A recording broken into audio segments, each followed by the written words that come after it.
You're listening to the My Simplified Life podcast, and this is episode number 220. Welcome to the My Simplified Life podcast, a place where you will learn that your past and even your present don't define your future. Regardless of what stage of life you're in, I want you to feel inspired and encouraged to pursue your dreams, simplify your life, and start taking action today. I'm your host, Michelle Glogovac, and I'm excited to share my stories and life lessons with you while taking you on my own journey. This is My Simplified Life. Hey friends, welcome back to another episode. I'm your host, Michelle Glogovac. Today, it is yet another launch day because the ebook and the audiobook of How to Get on Podcasts is being released. You can now hear from yours truly on the audiobook. I will read the entire book to you in a mere 6 hours. It was actually the most fun I have had, and I couldn't believe how much fun I really did have in recording the book and in reading it in its entirety, because the entire thing has felt like an out-of-body experience where I didn't even remember some of the things that I had written down that are now in a book. So I hope that you go out and purchase the ebook or the audiobook, or hey, do both. The hardcover is also out there. You can buy them anywhere you buy books, your favorite bookstore, online, in person.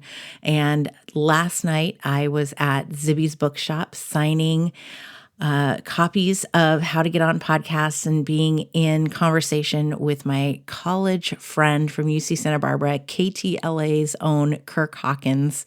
We always dreamt, this is funny, we dreamt in college that we would be news anchors someday and we would take over for Matt Lauer and Katie Couric on the Today Show. So this was our moment to actually do that because it was on YouTube, and I will make sure that I have the link to the YouTube version of it so that you can all see us in action. But today I wanted to talk about how podcast interviews allow for greater longevity of the promotion of things, such as this book.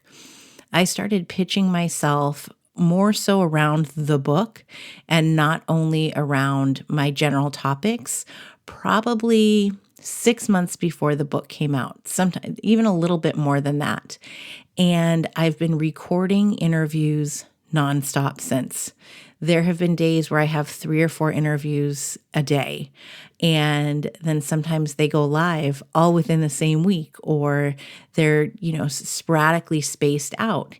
These are things that I don't have control over, and that's both a blessing and a curse because you don't know when it's going to come out, but at the same time, we're over a month out from when the book originally launched, and I still have podcast interviews coming out promoting the book, which is great. No matter if you're promoting a book, a service, a product, whatever it is, you still are promoting your brand and yourself.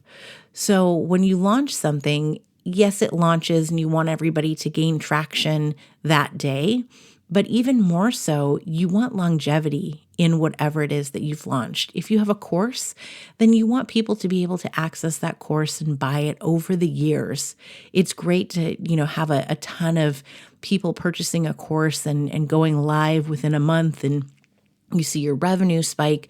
But isn't it even better to have continuous momentum so that you're constantly getting more new business every single month? I think so. And I think that's why podcast interviews are so great when it comes to launching something, because they have the ability to continue on in the future without having to create new content, without having to go and pitch yourself again for the first time over because you're relaunching something. There are continuous interviews coming out on different platforms with different hosts. And so it continues to grow. A great example, whether we're talking about podcasts or other things, I had my book cover created into a pie by the Pie Lady Steph, and it is absolutely gorgeous. I wish I got to eat the pie, but it is so beautiful. And that came out a week after the book launched.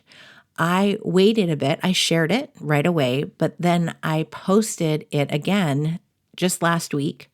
Steph reshared that. And then I found out that because of the pie cover, people bought the book. So when you see interviews going live, you see content being shared by other people, followers are paying attention.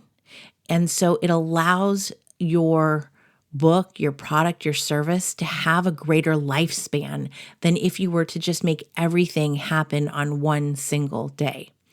Now, when it comes to authors, we do talk about creating the look per se of you having a bunch of interviews go live the day that your book launches, because then it looks like you're appearing everywhere and you're in everyone's feed.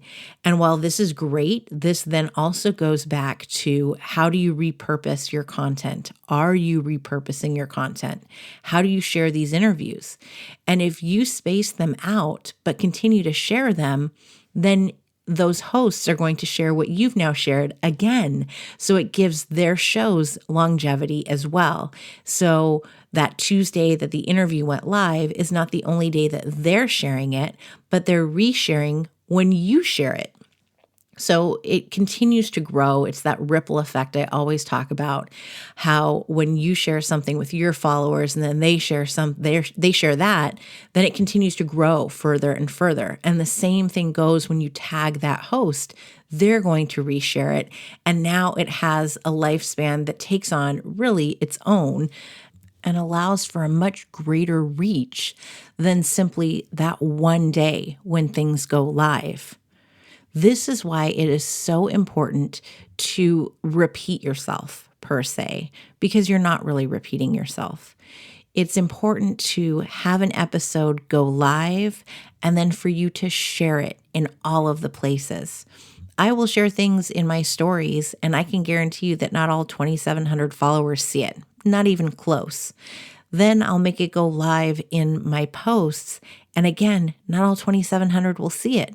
So you have to keep putting your content out there in order for just your followers to see it, let alone people who aren't following you, who need to find you in order for them to see it. Now, I'm talking about repurposing your interviews and when they go live and how you have to share them and how important this is. I want to also emphasize the fact that you can't repurpose them all at the same time. So, for example, last week I had 3 interviews plus my own podcast episode go live. So that's 4 different places that I had podcast episodes going live. I can't repurpose them properly in the way I think, all within the same week. So I did share all of them, and I have the show notes for my own show that go live every Tuesday, and I selected one interview to put in my feed on Instagram and to also create a blog post for. This coming up week, I'm going to work on another one. And so I have them spaced out so that I'm still giving credit to every single host that is out there, but I'm not throwing it all spaghetti on the wall at one time. I want to make sure that it gets the proper attention that it deserves, and to also give it some time to reach all of the people that it needs to reach. By giving it a little bit more time, it also allows for the host to then sort of repurpose your content as well and to share it again, so that they're not simply resharing their interview with you right away back to back to when they already shared their own episode. So it gives them more content as well. Now let's go back to the authors and books again. And, don't we all want pre-orders, and shouldn't everything go live before launch date? And my answer to this, you can ask any single author I've ever worked with, anyone who comes to me asking for what my advice would be, it is that a book sale is a book sale no matter when it happens. Whether it is a pre-order, it is something that happens the day of your launch, the week after, or 2 years later. It's a sale, and that is a win, essentially. So to have some interviews go live before for pre-orders is great. To have it go live on launch date is great. And to have it go live the next day, the next week, the next month, or the next year is still great because it also keeps your book alive. It keeps it in the forefront of people's minds. They keep seeing it come up. And by seeing it over and over again, then they're going to recognize, maybe this is something I need to get, I need to read, I need to buy. So don't limit yourself to having interviews just at one part of whatever promotion or launch you're doing. Keep it going. Do it before to prep, do it during, do it after, and continue to do it. Because in addition to promoting your product, service, or book, you're also promoting your brand, yourself. Because this goes back to, it's not about you, it's about your story and how you can help others. So you really want to continue reaching out to other people to share your knowledge and your story with them, because it also promotes the visibility for you and your brand. And then that perpetuates growth within your brand, your following, your business. And that's really the key in all of it, right? It doesn't need to be all about me. And yet it comes back tenfold if you're giving of yourself so freely, so honestly, and so genuinely. So keep all of that in mind. It's not a one and done. It's not about me. It's about how I can continue to share my message, my story, my education and knowledge with others, and to keep growing that. Grow your message, grow your following, grow your visibility, and then in turn, it will grow your business, your product, your service, your book, whatever it is. It all goes hand in hand with each other, and there's no one way to do it, to start it, to finish it. You have to simply keep going. It is a marathon. It is not a sprint, just as all PR is, just as businesses, and frankly, just how life is. You have to keep going and putting one foot in front of the other, moving forward and reaching for more, because that's what's going to grow and to move the needle in everything you do. As a reminder, the audiobook and the ebook of How to Get on Podcasts is out today, February 27th. I am extremely grateful for everyone who has supported me, who's purchased the book, who's come to a signing, who's reached out to tell me that they've read it. If you've posted about it and shared it, I am so grateful, and I will reshare and tag you and promote you just as much. I promise you that. Thank you, every single one of you. And please let me know what you think about the book, about the audiobook. How is it helping you? What podcasts have you gotten onto? Because I want to celebrate you as well.